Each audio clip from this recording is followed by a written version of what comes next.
This video was voted on by my Patreon community. Support me there if you want input on my future videos. Imagine this. You wake up one day to go to work, your regular daily commute. You get up, walk to the door, only to see a portly, bespectacled gamer gentleman donning a fedora, and he's waddling away from your motor vehicle. What were they doing? You go to your car, only to find the tires deflated. This renegade has committed an act of climate terrorism in defense of the climate, resistance against the evil moto-normative society. Would you believe there is now a movement with actual adherents that seeks, in its most extreme forms, the abolition of private motor vehicles? Well, it exists. One of the chief online centers for this budding movement is the Reddit Fuck Cars community. Pretty straightforward to figure out what they mean by that. The idea has some precedence, culturally at least. There's a song by the band Rush, Red Barchetta, best driving song ever by the way, indisputably. But the lyrics of this song portray a world where cars are outlawed. The protagonist gets a red Ferrari Barchetta and uses it to evade the futuristic climate-neutral Davos alloy air cars trying to arrest him, to stop him from driving.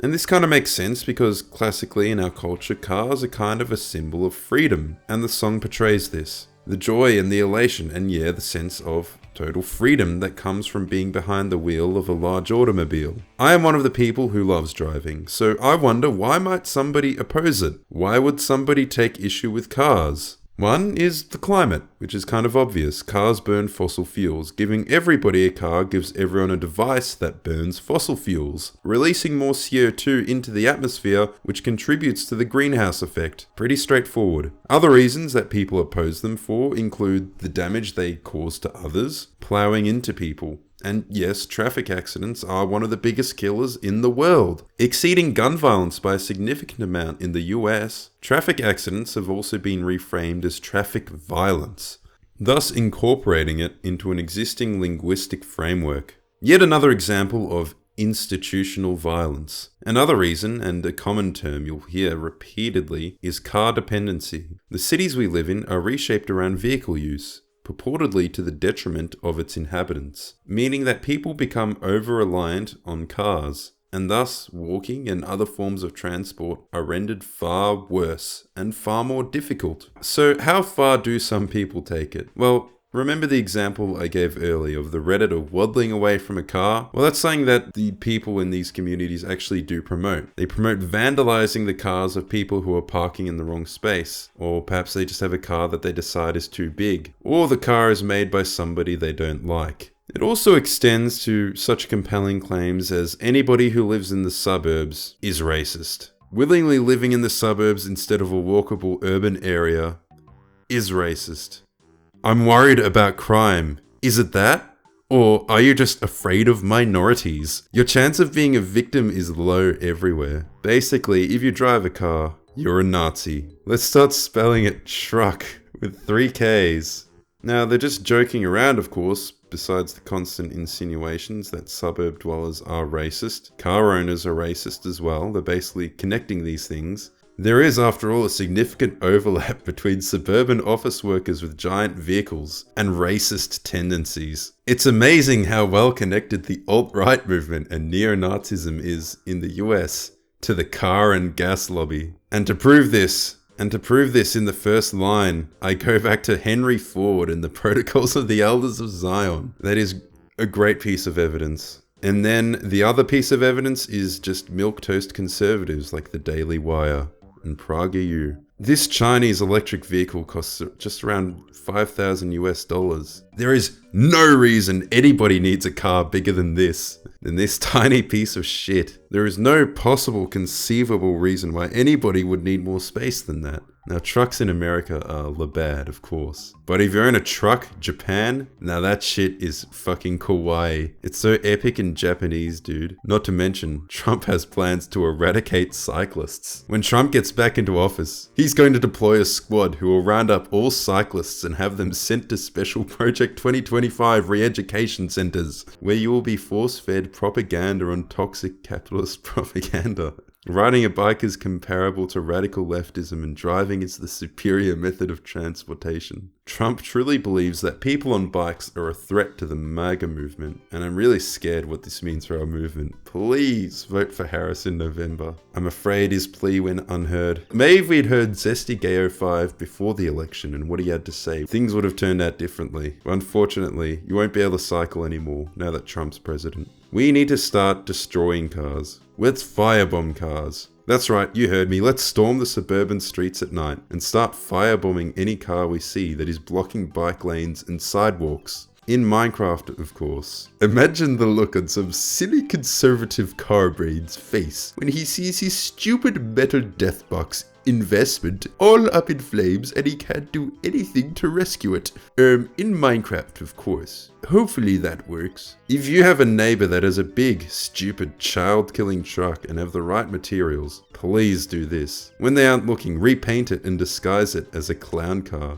And you need to spray paint one of your phrases on the side of the car, like, "Muff freedom." Of course, that'll make these car brains think twice about driving their death machines when they go to work in the morning. Out of the bike lane!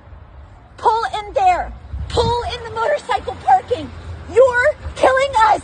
I'm really wondering why anybody even needs a car if they live in a city. Just move your whole fridge on this lame fucking bike. Cars need to become less comfortable and less safe for the ones driving them. Drivers would probably engage much less in antisocial and dangerous behavior if the possible repercussions were much more severe. First of all, not being protected as much opens you up for counterattacks and injuries in crashes.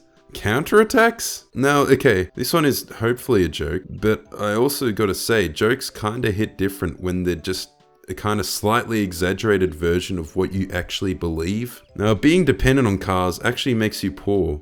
It really is amazing having more money that's not being wasted on stupid and useless cars. Here's what I can afford when I'm not being dependent on cars. The newest Nintendo Switch games, collecting Funko Pops, OnlyFans subscriptions, buying the new iPhone, and hopefully a good cargo bike someday. Checkmate, car brains. Keep spending $300 a week on petrol and insurance on your money pits. So yeah, some of these are clearly exaggerations for the sake of humor, but fundamentally there are some kind of strange beliefs they're trying to kind of cloak under that humor. Some odd beliefs that they're trying to introduce people to, that on the surface most people would probably reject these ideas if they weren't introduced to them through the cloak of humor. Now, it's easy to look at this community and say they're a bit silly, but I want to try to steelman their position. That is, envision the strongest possible case in favor of that. Now, what are the arguments, specifically for banning cars? Like, the strongest arguments in favor of it. The idea of traffic accidents is a big one, or traffic violence as they call it. Truthfully, more people do die from road accidents than from rail, walking, cycling, air, horses, and virtually all other forms of transportation combined. And it's not even particularly close. And yeah, it is a bit weird when you think about it. It's so normalized that there's such a regular part of our life that is just so deadly. We teach our children to fear cars from a young age, to look out for them and take so many precautions to avoid getting hit by them. And we accept something that deadly as just a part of our society? Well, it's true that if cars were to be banned, other causes of death, such as rail, would likely increase. I still feel it would be unlikely to match the amount of deaths caused by private motor vehicles right now. Cars are extremely heavy and extremely fast. Trains and trams also are, but they are predictable. They move on a line,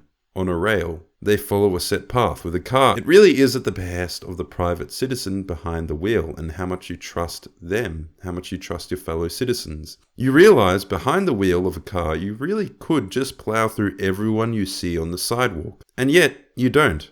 And more interestingly, none of the likely thousands of cars you pass daily do either. Attacks of that nature are surprisingly rare, considering how common car ownership is, but why do we accept it?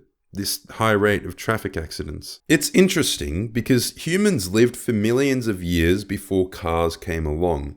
And then, really not much longer than a century ago, this new technology emerges. And then our lives, all of our lives, are essentially reshaped around this new invention. Now that's happened with a number of inventions in the past century, but that's not the standard for human history. Roads have existed for millennia. But now roads have to be completely rethought around the automobile. Why did a new technology manage to capture society like this? Well, it's a simple question with quite a complex answer. To start, cars have benefits for which society simply accepts the trade-off. Most people would agree that the economic benefit to society as a whole by motor vehicles is just enormous, and it's almost immeasurable. It's very difficult to measure. Another way that we benefit from converting our society to having cars on our roads is something we can look to Berkeley professor Melbourne Webber for. He stated that benefits of cars come from network externalities, quote unquote. That is, their usefulness to any individual person depends on how many other people have them. So to get the biggest benefit from having a car, you need to have more other people drive cars as well. To quote this article, a world with one car doesn't make that car useless, but it does make it less useful, because a one-car world will lack much of the supporting infrastructure that cars need. Wide paved roads, abundant parking spaces, and easy-to-access petrol stations and mechanics. When most people have cars, in contrast, this infrastructure becomes commonplace and driving becomes easier. The most obvious benefit to cars is freedom of movement. You can go anywhere at any time. You don't have to follow a preset schedule. There won't just arbitrarily be buses not running on that day. You won't have a strike that means you can't drive your car. You can go to any obscure place you like. If there's a road there, you can visit. Even if there's no road, you can get there with the right car. Doing outdoors activities is significantly easier. Camping without a car is like a pain in the ass. Some people do these activities more than others, and so they benefit more from cars. They integrate it into their lives, and cars make that more accessible. They also make remote communities more accessible.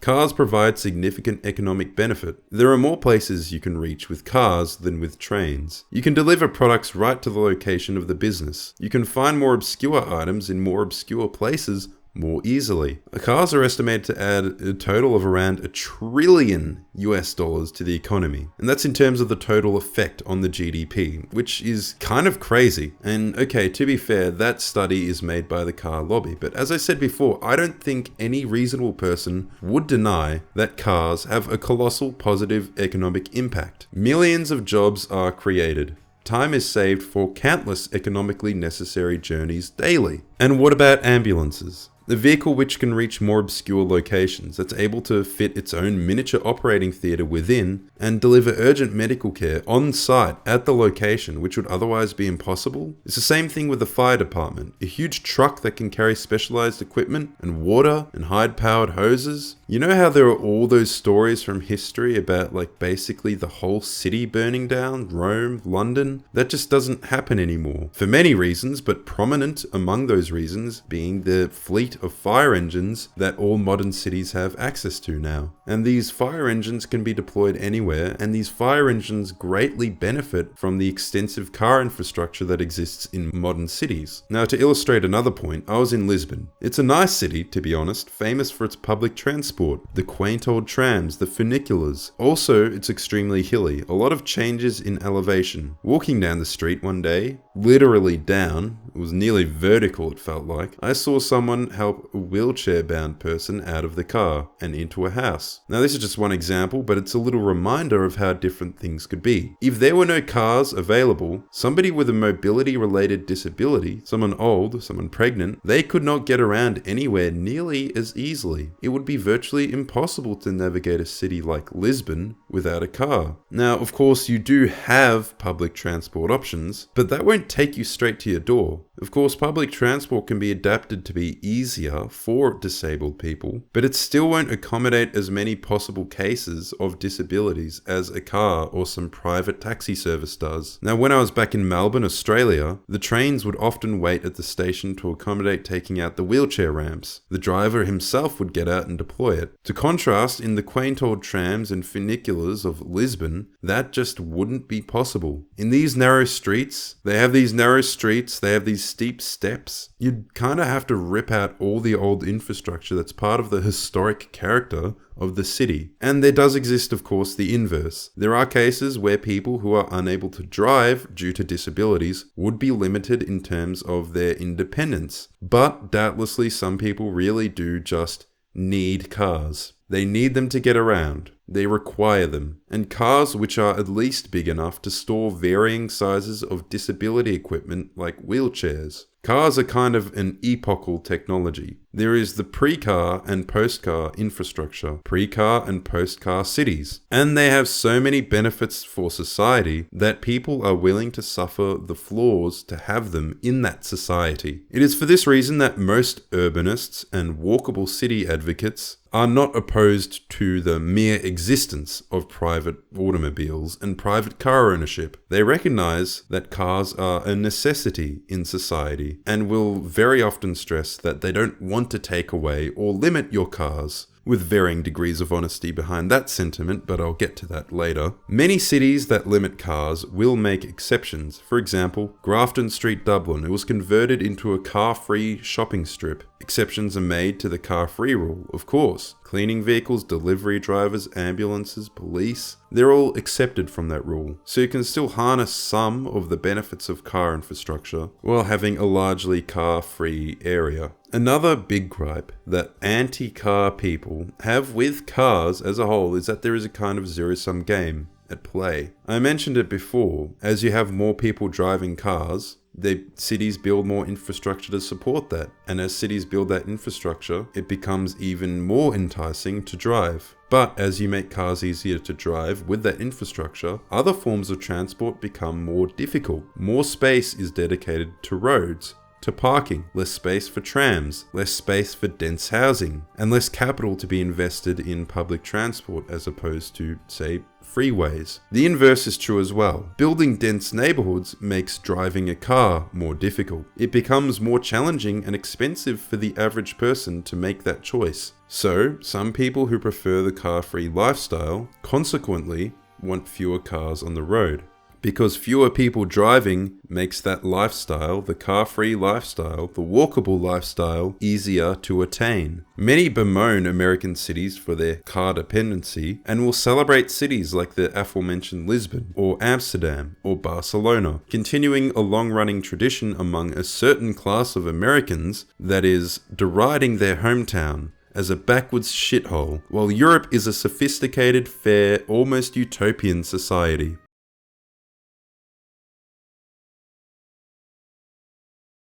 Now, yeah, obviously there are Americans who idolize Europe. That is nothing really new. I want to move to the Netherlands. Not Just Bikes has convinced me America is a big car-infested shithole. That's not even worth saving. Everyone here just drives big trucks, hates public transport, cyclists, and the transgender... Okay, I'm not sure how we got to that, but sure. Now look at some of the videos you see of Americans saying they want to leave America. There's kind of this movement, they call it Amerexit, to escape the car-dependent shithole and go to Europe. And they kind of seem to just choose these European countries at random, like Spain, Italy, the UK. They usually state their reasons, but the reasons kind of just feel arbitrary and disconnected from the actual place they're choosing. Like, I don't know why anybody would go to Europe for cost of living, of all things. There is not a shred of evidence that a consensual relationship between 16-year-olds and 30-year-olds are in any way damaging. If there were, such relationships would be immediately banned all across Europe, where they are perfectly legal, by the way. Europe is advanced, Europe is progressive, Europe is democratic. The one singular nation of Europe, whole, undivided, it uniquely cares about its citizens, unlike America. And any issues that it might have, this country of Europe, are worse in America. You'll see it on TikToks about how the American dream is dead. Instead, your future awaits in Europe, where the food won't make you sick, where everything is somehow affordable. There is no cost of living crisis, no crime. Everything is like an aesthetic, wholesome, solar punk Studio Ghibli film. To many, it's like Neverland. They project some utopian vision onto Europe. All ideology has its origins in human psychology. Regularly, feelings of discontentment with one's own life are externalized. People project that onto their environment. It's America that has the problem. All my problems would be solved elsewhere. Nowhere on earth is going to be perfect, and everywhere you go is going to be replete with complaints. In fact, the UK and Ireland are full of people who hate their own country. They constantly complain about having to live in some rainy dump where they're poor and they got no money and they have to pay rent. Believe it or not, rent exists everywhere, and you're paying it somehow. You hear Brits and Irish people say the same thing. No matter where they're from, it's a shithole. And they all want to go to Australia. That's their utopian dream. And they imagine Australia as some Neverland as well. A place where all your problems will just vanish. Because Australia's political problems are not broadcast to you on the news.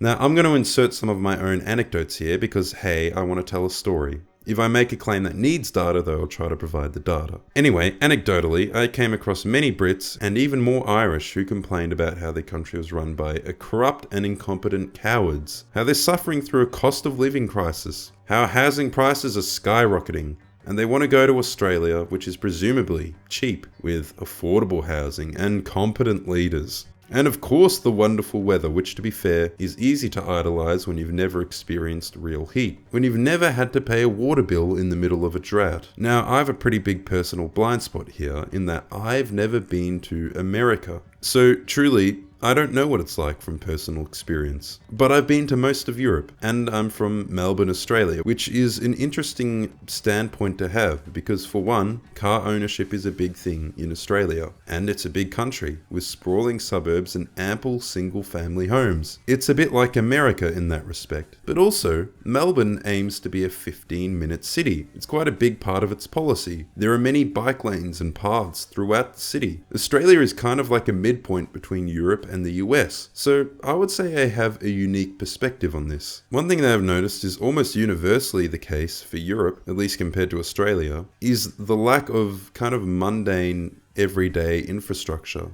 The stuff you see regularly, like public benches, toilets, bins, dog shit bags, public showers at the beach, changing rooms, drink taps, these public shades to keep you out of the sun. All of these are significantly more common, I've found, in Australia. We even have public barbecues at local suburban parks, and you never, ever pay for the toilet. All of these things are little, but they no doubt add up, and they all contribute to making a place more pleasant to walk around, more walkable. And to be honest, on this case, I don't know how the situation is in America.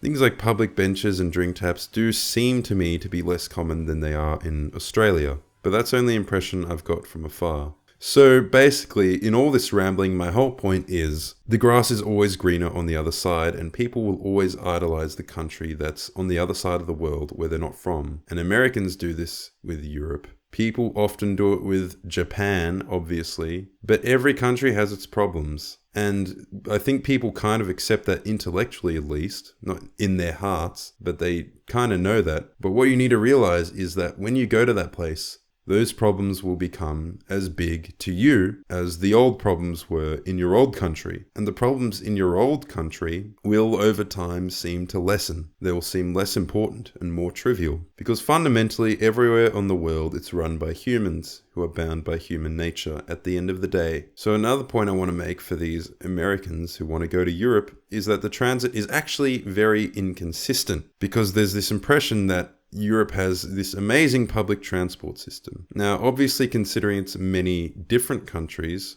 yeah, they're not all going to have the same level of development. But even the supposed advanced, developed Western countries have numerous issues with their transit that will negatively affect your experience. Ask any Brit about how much they love their rail. Put simply, it's extremely expensive, ridiculously so. If you're lucky and you book ahead on the right day and there isn't too much demand, you might be able to get a ticket that's only mildly expensive. But most days it costs significantly more. You can pay amounts exceeding £100 if you visit on the wrong day. And that's to get around this, to be fair, not very big country. If it's a holiday or something, you're fucked. Get ready to cough up your whole paycheck. And these are basically all for trips that are less than 10 hours. Fuel prices vary with market conditions too, but not so wildly. And that's part of why people say cars grant freedom. You have the freedom of the schedule. You can plan your trip to see your family back home for any day, even if it's a holiday. Germans also complain often about their transit. It's not quite so expensive as Britain, but it's unreliable. And it's witnessing right now a significant decline in quality. They are constantly late all the time, and they're often dirty. In Italy, the trains are notoriously bad. This is one of those stereotypes that is absolutely true. They're always late,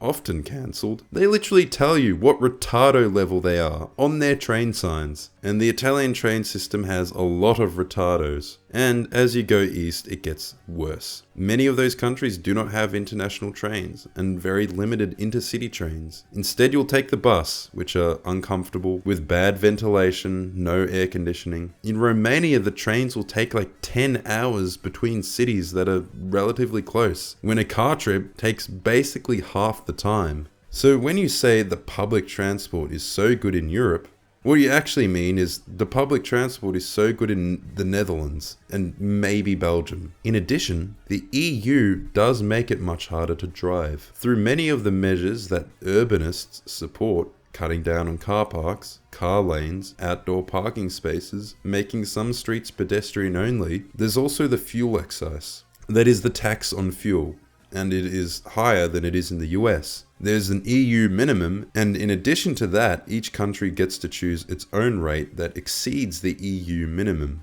The Netherlands has a ridiculously high rate of nearly 80 cents per litre. They really want to make driving a massive pain in the ass there. Interestingly, the Australian fuel excise is in line with European countries, but despite that, petrol in Australia is significantly cheaper. And I think that might be because Australia is more reliant on, say, Asia for its fuel, whereas Europe has a lot more energy problems with Russia. It's also worth mentioning that America has the cheapest fuel of all, like way cheaper than basically all of Europe and Australia. But going beyond those taxes, there's other legislation, like road taxes, that render driving more difficult. Most countries in the EU are not the Netherlands. In fact, only one of them is. You can't cross them by bike in a day. So when the public transport infrastructure isn't as good, and when driving is still highly discouraged, you're basically shit out of luck. You just can't get out as much. The life is often idolized by many online now, but there are drawbacks and trade-offs. It's inevitable. You'll see many of these videos complain about how there's no sidewalk next to an American highway.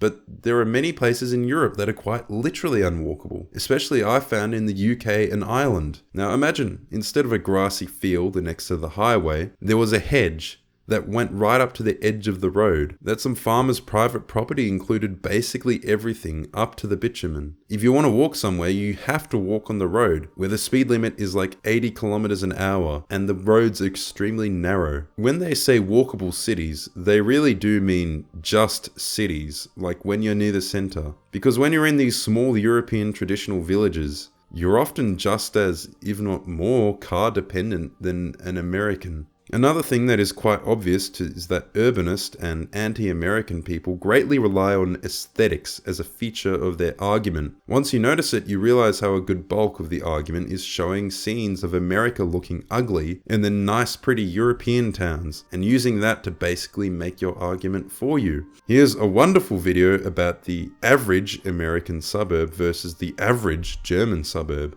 Of course, the obvious charge to make against this video is cherry picking, selecting the prettiest places in Europe and the absolute worst in America. The truth is, there is no average US suburb. The architecture varies wildly across the whole country because it's a whole continent in a bunch of different biomes. New Orleans, New York, Miami, and San Francisco do not all look the same. They need different architecture for different weather. Also, again, European suburbs often aren't that nice. Like 95% of UK cities look like this. The idyllic towns that you might see pictures of online obviously don't represent the way the majority of people live. And if you think suburbs are cookie cutter in America, you'll love the commie blocks that famously comprise huge swaths of Europe. And not just Eastern Europe. The whole continent is dotted with these. And they are depressing. What about the famous picture, Breezewood, Pennsylvania, the archetypical American neighborhood? This is just what all of America looks like, a dystopia. It's burger punk. While it's funny as a joke, it just isn't a serious piece of criticism for so many reasons. For one, obviously it's purely aesthetic, and it's a picture from probably the worst angle possible. Europe also has truck stops as well, where fast food is readily available, and there are many petrol stations. And to cap it all off, this town is surrounded by miles of verdant, hilly forest in every direction. If you come here, you've likely been surrounded by nature for the past few hours. You don't come here for beauty, because you're already surrounded by beauty. You come here for utility. And you do have utility. A huge variety of convenience stores and petrol stations to stock up on supplies you need before continuing on your journey. Of course, Europors just don't know how that feels, to go on a road trip like that. Maybe they've gone on a bike trip or something. Now, of course, the suburbs that are built around streetcars are the nice ones. We have those in Melbourne, but they're not very good to navigate. They're a mess. You don't want to be stuck on those roads. We got streets like Sydney Road, which you generally want to avoid. God forbid you get stuck behind a tram. But trams are so aesthetic. Here's the thing, a lot of these old streetcars aren't exactly efficient, especially in San Francisco or something. They're part of the whole preserving the character of our community idea. These old streetcar suburbs are basically a monument to the triumph of aesthetics over more concrete issues, over function, over utility. This is especially obvious when the idea of theme park urbanism is brought up. A lot of these pretty walkable places are a bit like Disneyland, a preserved historical facade that isn't really practical for maintaining a whole city's population, for keeping the economy functional. Not every place can be Dubrovnik. Poland, I think, is a great example. Many of the cities have this beautiful old Rennik, and it's the centerpiece where they have all these pretty old buildings. But no, people actually live in the commie blocks. The drab, dark, cold, depressing buildings. If one of the things you want to leave America for is the sameness, there's a lot of that ugly sameness in Europe. You definitely won't struggle to find it. Now, what other reasons do you hear Americans online cite for them wanting to leave their country? One of them is crime. And the USA actually does have a higher homicide rate per 100,000 than basically all of Europe, which is interesting to me. Most European countries don't really record crime levels on anywhere near as granular a level. Like, you often won't find stats on a per city basis or per state basis. I actually am surprised how high it is in the US compared to Europe. Of course, there are notoriously dangerous outliers, like Baltimore or something, but even the most peaceful states like Maine or New Hampshire have a relatively high homicide rate compared to Europe. A lot of the US is on the level of like Russia when it comes to crime, and many parts of it are worse. So honestly, I think that is a legitimate concern for wanting to leave the country. But also, if you are living in a place like Maine or New Hampshire, how much do you personally feel that crime affects your day-to-day life? And there's also the other thing to point out that obviously, yeah, Europe has crime as well. Barcelona, Paris, London, these places are simply not safe. Crime is very common. That being said, don't just go off reputation either. Romania, for example, is actually extremely safe, and it's one of the places in Europe where you're the least likely to get robbed. So if you're going to go to Western Europe, for a lot of it, don't expect to just feel safe. Cost of living is also often cited as a reason. And again, like with crime, the places that these American expats end up usually aren't the best places to go. Like Paris and London are famously ludicrously expensive. You will, of course, be able to live like a feudal lord if you go to like Albania, but that's if you have savings. In America, I'm going to be honest, compared to the rest of the world, you don't really have it that bad in terms of prices. Groceries are basically in line in terms of costs with developed nations and are often cheaper. If you ever feel you have it bad, you do realize you can look up how much things cost online. You can see how much they cost in other countries. And yeah, America's pretty comparable. Eastern Europe, of course, is cheaper, but they have much lower wages. If you're going to Europe and you want to work, I would just say don't. You would earn twice the amount. You earn significantly more money in America, and you'll pay oftentimes less for fresh produce. Now, I will concede, of course, I've seen some ludicrous prices on the internet for things in America, but often they are luxury goods. Nice things at a Christmas market, a barbecue place that went viral on TikTok, something sold at an extreme markup, something that is optional, that you don't need to survive. Groceries are different. They're often cheaper in America than in Western Europe, or at the very least, they're similarly priced. And like I said, Americans are way richer than Europeans. On average, American incomes are significantly higher than in Europe for even mundane roles. Basically, any skilled labor is going to earn more in America than anywhere in Europe, even Switzerland. And in Switzerland, the cost of living is way higher than America. Your housing prices in America are relatively cheap compared to a lot of the world. To be honest, America's like the only place in the world you can become rich as an employee. Like $100,000 for a Buc-ee's manager. Do you know how much that is? An Italian lawyer or doctor would kill you for that money. Oh yeah, and you get taxed way more in Western Europe on top of that. I've also seen some videos talking about how waiters make a livable wage or something. Why do you think people are way more likely to live with their parents well into their 30s in Europe? France has the trifecta of awful wages, high taxes, and high cost of living. This is perhaps the worst reason to live there. If cost of living is the issue, earn your money in America and then maybe live in Eastern Europe or Asia or something. Otherwise, just be glad you were brought up in the greatest democracy on earth. Now, I said the food's cheaper, but a lot of people think the food in America is poison. Part of that is likely placebo plus lifestyle changes. People, when they visit Europe, do more walking around, more sightseeing because they're on a holiday. They're probably eating in restaurants more often. The US does have more variety in fast food and serving sizes are larger. The US has different standards for food labeling as well. They have to strictly label what chemicals are included in the product, while other countries might use a more generic name. They make these infographics online saying that American food is poison and then they have someone who's actually an expert come in and say, no, these are actually the exact same ingredients. Some people are under the mistaken belief that seed oils are banned outside of America, and no?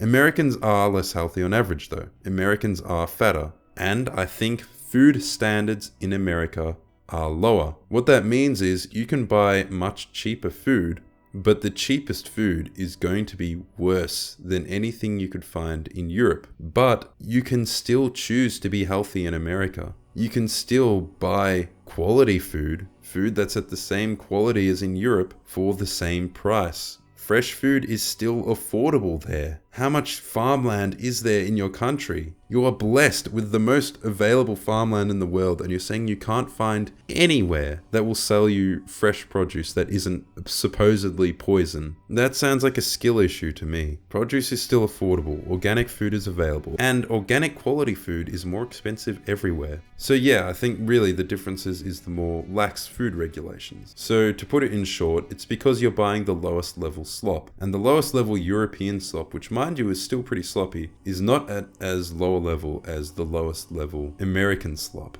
So basically, yeah, American living does have some downsides, but so does everywhere else. I think a lot of the anti-Americanism is a result of the media. There is a lot of anti-American media. Europe is like that. Australia is like that. I'd bet Canada as well. In Australia, almost as much time is dedicated to American politics and American events as there is to Australia. It's actually kind of ridiculous. We have chronic America derangement syndrome. And this America derangement syndrome is everywhere, this obsession. It gets crazy when it comes to things that are like objectively better about America than like Europe. Like, haha, you guys don't become teenage alcoholics. Or haha, your food has large serving sizes. That's why some Europeans get so confrontational with Americans or seem so standoffish, or why they seem to obsess over Americans. It's because Americans do not realize the extent to which the rest of the world is obsessed with them, with the media is constantly talking about America. It's often said that Americans are ignorant about the world, which is why they think it's the best. But the inverse is perhaps even more true. Thinking the rest of the world is without issues and America sucks is perhaps the most common form of American ignorance. And it's seen among those who consider themselves the most educated or worldly, and Americans only hear small snippets about political issues in other countries. That way it's easier to idolize or woke-wash Europe. Like this particularly egregious example I saw on X.com about the socialist progressive paradise of Poland, of all the countries to make that claim about.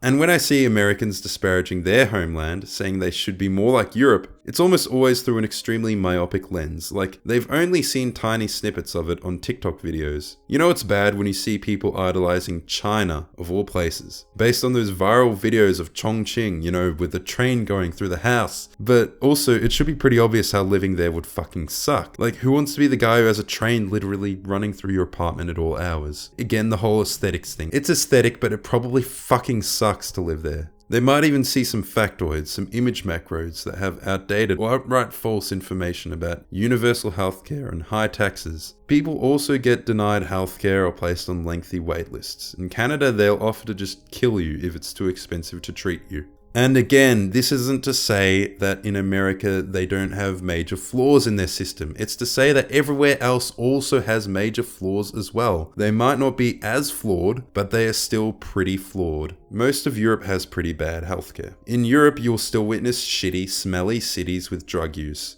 homeless encampments and crime. That's just a big city thing. Not all big cities, but many of them. And speaking of the cities, there are also obvious issues that people bring up. Circling back to the topic of the video, the anti-car movement and the anti-American movement, they really both center on this.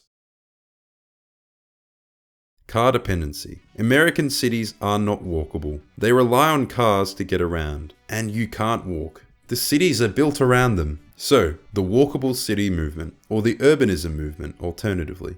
What do they focus on? City planning, urban development policy, transit, that's metro and intercity, and housing. What do they argue? Cities are too reliant on cars. And this degrades quality of life. People who live in these cities are happier and healthier and have better access to essential services. They specifically, but not exclusively, criticize America for creating infrastructure which is hostile to pedestrians. Now, at a broad level, what they argue for sounds quite good. Having everything available to you within a 15-minute radius of where you live, of course, is a good thing. They are also pro-development, which is a good thing as well. Generally, at least. The term development is very broad, so not all development is equal, but yes, at a time when housing is unaffordable for many younger people, like it is today in Australia, Canada, Western Europe, when prices keep going up compared to income, when homelessness is more visible than ever before, one thing we absolutely need more of is houses being built. The biggest enemy of these urbanists is the NIMBY, which stands for Not in My Backyard. These are the people who want to block development, to preserve the character of their neighborhood. Usually older, wealthier, and not wanting change. They lobby local government to do things like impose height restrictions. And they want to prohibit the use of mixed-use housing. This is housing that allows residential and commercial spaces to occupy the same building. So they have a shop on the bottom floor and then apartments above that shop. The term missing middle housing is also used. This is to describe mid-height, European-style buildings. American cities have either extremely tall skyscrapers or 1- and 2-story suburban houses with no in-between. Thus, it's the middle height which is allegedly missing. Space could be used so much more efficiently. This is the type of house which urbanism advocates hold up as ideal and, in a sense, simply better. Better, for example, than suburbs. American suburbs, at least. Now, to tie it all together, there is another Rush song. But this one bears a contrary message to the previous explicitly pro-car one. Subdivisions is about how the soul-crushing nature of the suburbs and its endless sprawl will crush your youth. It will waste it and will destroy your dreams. So, you know what? If Rush says it, then maybe there is something to this. Some of the examples I've seen of Americans having to drive everywhere, even distances under 1 kilometer, do seem crazy to me. I noticed this actually in rural Ireland as well. People would drive to the supermarket that was like a 5-minute walk away, even when they're picking up just a few things. So honestly, maybe the US could build its roads differently. I would happily concede that. More service roads, more divisions in terms of the styles of road, rather than the one road trying to do everything. Now, of course, I don't know if that's even true about American roads from experience because I've never been there. It's not uncommon for advocates of walkable cities to cite studies on how most people support the idea. According to a 2023 survey by the National Association of Realtors, 79% of respondents rate walkability as very or somewhat important when considering a home purchase. People like stuff being nearby, obviously. But it's true of a lot of left-wing positions that people would support them apropos of no external factors. But when there is a potential trade-off, as there always is in real life, people's support of them obviously drops. It's like, do you want more free money? Of course I want free money. Do you want more free money if it means you have inflation? Maybe not. Would Americans be as supportive of walkable cities if it meant cars became more expensive to drive, more difficult to drive, more difficult to park, if cars became limited to being a luxury for the rich? Because in Europe, a lot of the measures that have been implemented to produce these walkable cities, they've required a lot of limitations on cars and a lot of legislation that has made driving more expensive and difficult, like limiting the parking spaces. That means there's more metered and paid parking, and increasing the fuel excise, which means fewer people are driving through congested areas. Would Americans accept the trade-off if the average house became smaller? If you had to live right next to your neighbors, just separated by one wall? If you had no backyard, no front garden, no personal garage? Because that is ultimately what will happen as a consequence of the policy they advocate for. That is the direction that more people would be moved in. Those things would be less common. And here's the question. We're in a democracy, and in this democracy, would Americans buy that? Now, of course, if you listen to the advocates, then the answer is yes, and it's true. There are apparently more of these mixed-use neighborhoods popping up. It's hard to find exact stats on it, but at least there are some of them, and they are growing. More people are moving into them, but that's also the case for suburbs in general. Suburbs as a whole are growing, and that includes mixed-use suburbs. So I'm not sure that this necessarily reflects a trend of people leaving traditional American suburbs for walkable suburbs, because I think traditional American suburbs still continue to remain very popular. Populations of suburbs have been increasing, and they're actually outpacing the total nation's population growth. Now, I know from my experience, whenever you leave Melbourne, it seems every year or so that there's a brand new neighborhood on the outskirts, all with single-story suburban homes. And there's no sign of this slowing down at all. And many of these housing estates are filling up with immigrants as well from countries like India and China, which do not even have that traditional Anglo suburbs. The housing they're used to is closer to the middle-sized mixed-use walkable housing. Of course, they're not usually quite as attractive as those terraced Dutch homes, and they're often very tightly packed together. But ultimately, the idea is they come to Australia for the space. That's part of the idea of freedom that is sold here. Part of people's common idea of freedom includes personal space. I imagine the US is really not so different, and many of these developments are on farmland and land that was not previously part of the city. So it's not really affected by redlining or any historical development practices. It's also driven by demand in the current day, because people want space. To illustrate this, I'll give an example. Rich people are like everyone else, right? Except they have choice. What do they choose? More space in their homes. They choose to drive. They choose larger homes with more yards, and they choose to drive. They choose to drive multiple cars, and they're larger garages. And that is universal, even in Europe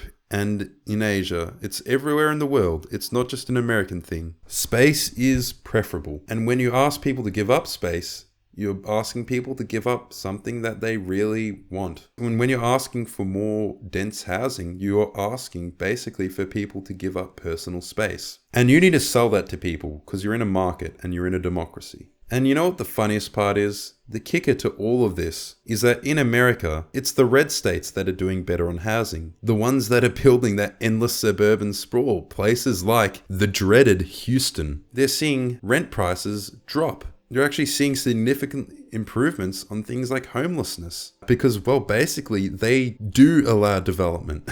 They allow a lot of it. Now, you see all these like drops in rent prices. That's happening like basically nowhere else. Certainly not in amazing Amsterdam, which is totally the model for how housing ought to be built everywhere. Houston is a great example for how the free market solves problems. It goes to show you can just build stuff and it makes everything better. Meanwhile, Amsterdam's streets are so lovely and walkable, they want people sleeping on them. So what are we actually advocating for here? Are we advocating for walkable cities or sleepable cities? Amsterdam actually has strict land use laws in a lot of ways, like height limits. Obviously, they don't build skyscrapers because they want to maintain the historic character of the city. And I mean, it is a historical treasure, of course, but they aren't building enough, which is part of why the housing problem is getting worse there. Why houses are becoming so unaffordable there.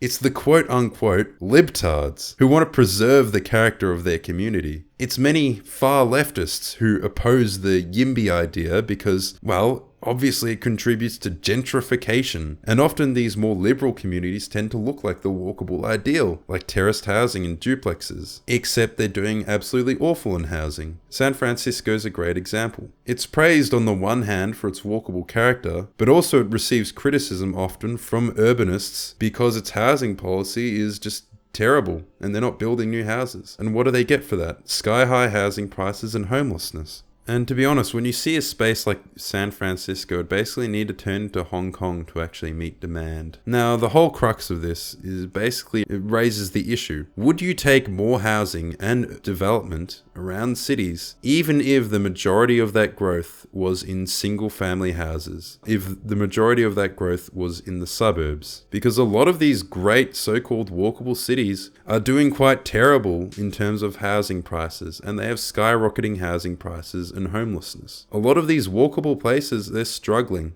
You'll hear some walkability advocates say something like a portion or even a majority of these new suburbs developed should be mixed-use neighborhoods, these terraced houses and duplexes, and that's fair. I think they should at least respond to demand, and if there is some demand for that, they should build those. But I think the primary priority should be to just build what is required by the market, and that tends to actually address the main issues with housing at hand, like prices. So yeah, I believe in giving people what they want, but there is a lot of demand for single family suburbs. And the demand for suburbs isn't the result of so-called car brain. It's the desire for space, which is a universal preference and has always existed. People like personal space. They like flexibility. They like to travel anywhere at any time. And with walkable cities, you are ultimately asking people to sacrifice that. People like not just bikes tend to lend some support to the free market in their videos. But in my opinion, I don't think the market is favoring these kinds of neighborhoods, at least more than traditional suburbs are. People will sacrifice being close to work. They'll sacrifice being close to shops if it means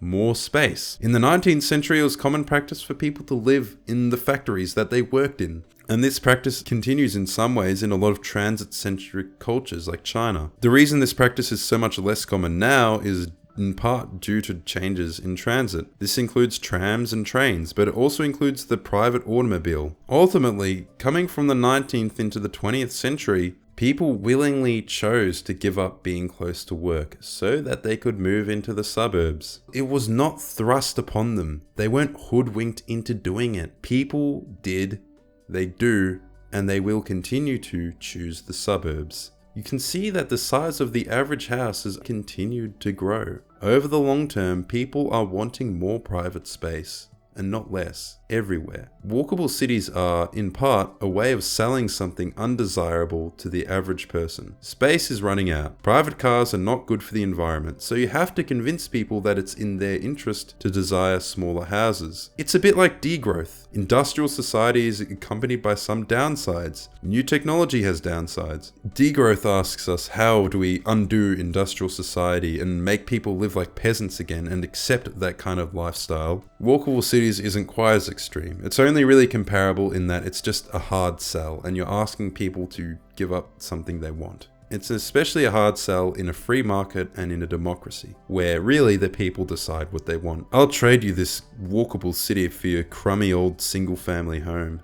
And when you look, a lot of the initiatives that are implemented to create this walkable society, now some of them can be popular in some areas, in certain situations. In fact, I would agree with walkable city people that they are necessary for some limited situations, but not for most people. Certainly not for most Americans. At the simplest level, a lot of them are hard sells to the public. They aren't things that people want. Like I said, people want space, they want privacy. Suburbs exist. They want to go where they want, when they want. A lot of these positions that urbanist advocates take kind of negate the point that they are about the market and freedom of choice. These are pieces of legislation that explicitly make it more difficult for the average person to own and run a car, or to live in a house with the size they'd prefer. They support development when it comes to restrictions on their desired type of housing, but many online will talk about how the locals stood up against building the evil highways through their cities, how those proud and brave NIMBYs of the past fought against government-mandated encroachment of car-centric infrastructure. They insist your cars aren't going away, and while that's technically true, they are relegated to a luxury for the rich.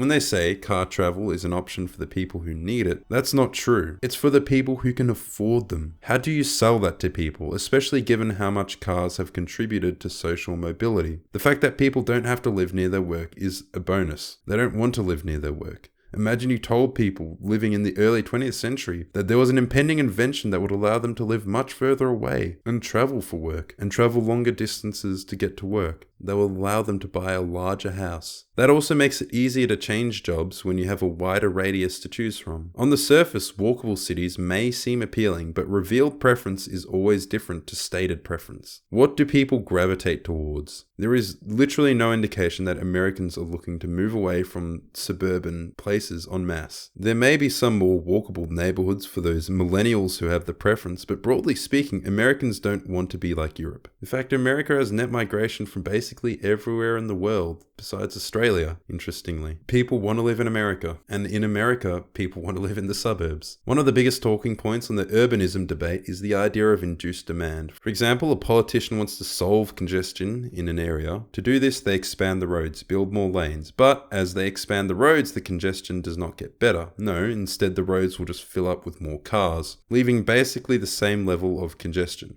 So nothing has changed. But actually, something has changed. More people are using their transportation method of choice, the automobile. You see, induced demand is also known as latent demand, basically the demand that is hidden. That is to say, most of the population prefers cars. The stats vary a bit, but overall, you can't get people to stop using their cars by simply offering alternatives, because the alternatives just aren't as good. You can get people to stop by making driving such a pain in the ass that it's worse than the alternatives. And that is why I feel that the personal freedom angle from urbanists kinda rings hollow. A lot of their ideas really do need to be enforced from the top down. And despite all the hullabaloo about congestion, European and American commute times are fairly comparable. And urbanists kind of often do imply that there really are certain types of cities that are objectively better, and they're the only ones that should be allowed. And that type of city is the one that hampers car use. And some of them are kind of obnoxious and patronizing. They kind of imply that people only disagree because they're addicted to car dependency. Certainly cities should build dense, walkable neighborhoods for the people who want them, but many people simply do not. The so-called car brain. Doesn't the mere existence of NIMBYs indicate that there is not at least a significant proportion of people who want places that are easy to navigate by car? Places with larger properties with more space? Now, it's interesting to kind of understand their theory of mind, or their lack thereof, as if the only reason you could possibly want anything besides what they want is, well, a sickness. It's an addiction. People only disagree with me because they're mentally ill. See, that's supreme arrogance. It's actually crazy. And okay, to respond to that, for my part, I used to get public transport daily in Melbourne, to work, to school, to university, and that taught me to fucking hate it. Having to wait 20 minutes for a train or a tram or a bus in 40-degree heat is hell. Getting harassed by vagrants, trying to reach into my wallet and pull out money. It sucks. The trip times were almost universally than they were by car. Now, of course, you could solve some of these problems through public transport, but me getting my own car solves basically all of those problems already. And it would take an extreme amount of investment for the train network to even match what I can already get with a car. Not Just Bikes talks about places where, quote unquote, you not only would you not need to drive, you won't want to drive. And that, I think, illustrates so much. It's kind of a lack of theory of mind, because there will always be people who want to drive. There have been so many times where I've been in Europe and I've thought, just, man, I wish I had a car. Because I love driving. I think it's fun. One of the reasons that Americans love these car-dependent suburbs, and one that I don't see these walkable city advocates discuss much, or very adequately at least, is crime. As I said before, things like homicide have a higher baseline rate in the US, even in some of the safest states in most of Europe. And a big part of the motivation for moving away from the city, and especially avoiding public transport, is crime. There's nothing that quite ruins your ability to walk through a city than a homeless crackhead screaming in your ear. When I see praise for Barcelona and its mega blocks, and how amazingly it manages city traffic, I don't care, because my personal experience is that it's a deeply unpleasant place. Because when I was there, someone pulled out a kitchen knife and tried to slash me with it. And that, I think, is worse than not having sidewalks or bike lanes. The point is, Crime is probably the biggest thing, more than anything, that will make me not want to walk around a city and make me want to go somewhere where it's safer, like the suburbs. And unfortunately, the responses I tend to see to this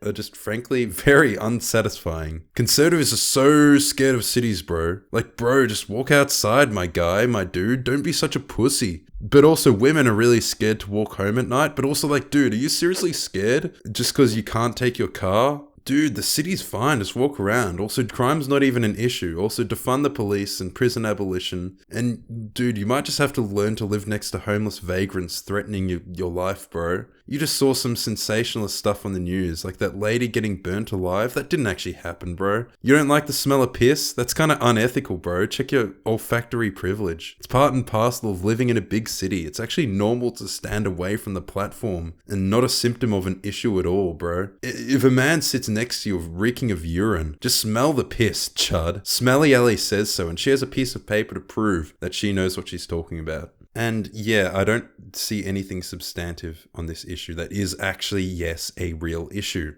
Because yeah, a huge part of suburban flight is to avoid crime. This is probably the main reason all those beautiful urban centres of old fell into decay. They became unlivable. They became unlivable because of the people there. And you can't just say people have some obligation to live amongst the crime. Urban centres generally are crime centres. This is just a statistical fact. And if you say you're racist, you're just trying to avoid those people as a shaming tactic, that's just not going to work. Especially in a democracy where you actually have to convince people of your agenda, not just try to guilt them into living in a shithole. When you take an opinion that most normal people agree with, like I don't want to have to sit next to a vagrant tweaking or screaming in my face, and you take said opinion and label it as conservative, you don't actually successfully shame people out of holding that opinion, you just lose elections. And you alienate people. What I see in the suburbs is people who want the benefits of being within proximity of other people, of their neighbours, unlike the truly rural communities, but they also want some of the space that you get from rural living, and avoid many of the pitfalls of urban life. I would go as far as to say a walkable city is genuinely impossible in a place where crime is an issue. That alone renders it totally unwalkable. You can't just force people to live where they don't want to live. You can say people are being antisocial, wanting to distance themselves from their neighbours and undermine the community, but the fact is these places become antisocial before people moved out. It's the fact that was antisocial and crime-ridden that pushed them out. That's why they want the distance. And there are other arguments for urbanism that centre on the social aspects. Car dependency fuels loneliness. People are becoming more isolated than ever, spending less time with friends than ever. Why don't kids just play outside? When this is the outside they created, a lack of so-called third places is blamed. But I mean, don't Americans have like Applebee's or something? But here's the thing, this simply isn't so. Car dependency is not causing people social isolation. If it was, you would expect this effect to not exist, or at least be lessened to a significant degree in so-called walkable cities like Amsterdam, but it isn't, at least not significantly so. Reports of feeling isolated or lonely, the number of friends people report having, the number of people they are reported to meet on a regular basis, we are seeing similar trends in all of these statistics basically everywhere. It's happening in Europe as well. The whole social isolation thing and modern loneliness isn't some uniquely American problem. In fact, I would say most of Europe is more cloistered, secretive, and hostile to strangers than the average American. It's far more of a cultural phenomenon than it is the result of obvious material factors like the way your city's designed. You see, we had suburbs back in the 70s. If anything, the infrastructure back then was arguably even more car-centric. And kids would play outside then. They'd get in a bike and ride to their neighbour's house. They'd play cricket using bins in the street, and this still happens. Perhaps less so than in the past, but it still does. In terms of measurements of psychological satisfaction, people in suburbs are the happiest. Usually it's people in rural areas who report the highest rates of things like depression, drug use, and mental illness. And then behind that was the urban areas. And the best outcomes were actually found in the suburbs, in the outskirts of the city. And this definitely includes those evil American car-centric suburbs. The truth is, as maligned as they are in media, suburban people are pretty happy. So I think many of the pretensions that urbanists have towards individual choice, the free market and such, are simply bluster. I think they have a vision of an ideal society. They do think a certain way of life is better, and they do want to impose that on people, even if it's something most people do not want or need. Climate change is an issue, and yes, if people gave up the technology they like to use in their everyday lives, it would likely help climate change. But again, that is an imposition, which is hard to do in a democracy. There is actually a time and place for their ideas. Yes, it is absurd that American cities have such high-speed highways running right through the middle of them. More bike lanes would be nice. Service roads or feeder roads or access roads or whatever are a good idea. Development generally is good. Building more houses is good. Setting arbitrary limits on housing because of old people not wanting to change things is bad. Having amenities near where you live is good. But suburbs are actually pretty nice to live in and people want to live there. If anything, researching this current video made me appreciate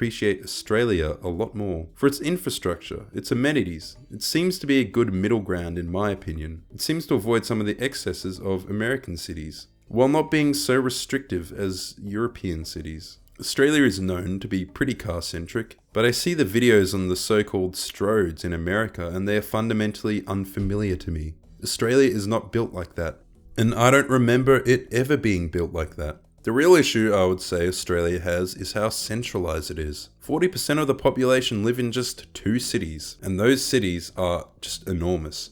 Everyone wants to live there, so they get all the money, all the development. And this is a byproduct of Australia's relative youth as a country. Pre-industrial society saw villages and cities dotted everywhere, fairly evenly distributed across the country, and the modern cities developed where those ancient cities were. Modern society, conversely, is far more centralized. To get all the best economic opportunities, you have to congregate around the city center. This is the trend everywhere. That's why, in cities founded prior to industrialization, you see them so tightly packed, like Cologne, Dusseldorf, Essen, Dortmund, Bonn, etc. Australia doesn't have villages though. It has massive metropolises and then a few country towns sparsely dotted between. That's why both Melbourne and Sydney are bigger than any city in Germany, Italy, Poland, or Ukraine. In Melbourne, you would regularly see people travelling an hour and a half for work in the city every day. Some people would travel 2 hours for university. I think that's the problem that Australia has. It's so centralised. But that's just my final thoughts. I would like to thank you all for watching so much, for sitting through all of this. I would like to thank you all so much for watching. I hope you really enjoyed this. Subscribe, like, and goodbye.